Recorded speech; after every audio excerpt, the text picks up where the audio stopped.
Time ഒരുപാട് late ആയല്ലോ. കൊണ്ടുവിടാം. എവിടെ മോടാ വീട്? അതൊക്കെ ഞാൻ പറയാം. ചേട്ടൻ വണ്ടി എടുക്ക്. നിക്ക് ഹെൽമെറ്റ് തരാം. അങ്ങനെ വണ്ടിയുടെ സീറ്റിന്റെ അടിയിലിരുന്ന ഹെൽമെറ്റ് ഞാനെടുത്ത് ആ കുട്ടിക്ക് കൊടുത്തു. ആ വഴിയൊന്ന് പറഞ്ഞു തരണേ. വഴിയൊക്കെ ഞാൻ പറയാം. ചേട്ടൻ വണ്ടി കിട്ടും.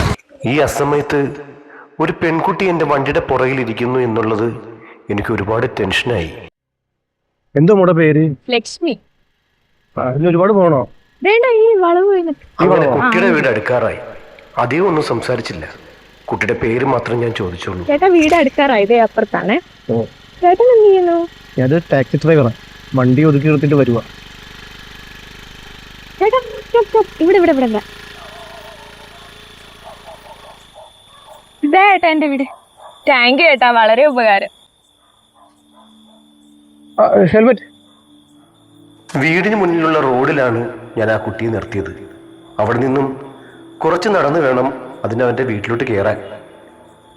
അപ്പോൾ എൻ്റെ ഹെൽമെറ്റ് ആ കുട്ടിയുടെ കയ്യിലായിപ്പോയല്ലോ.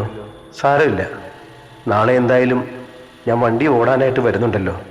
അപ്പോൾ ആ വീട് വഴി കയറി ഹെൽമെറ്റും എടുത്തുകൊണ്ട് പോകാമെന്നൊരു ചിന്തയിൽ ഞാൻ വീട്ടിലേക്ക് മടങ്ങി.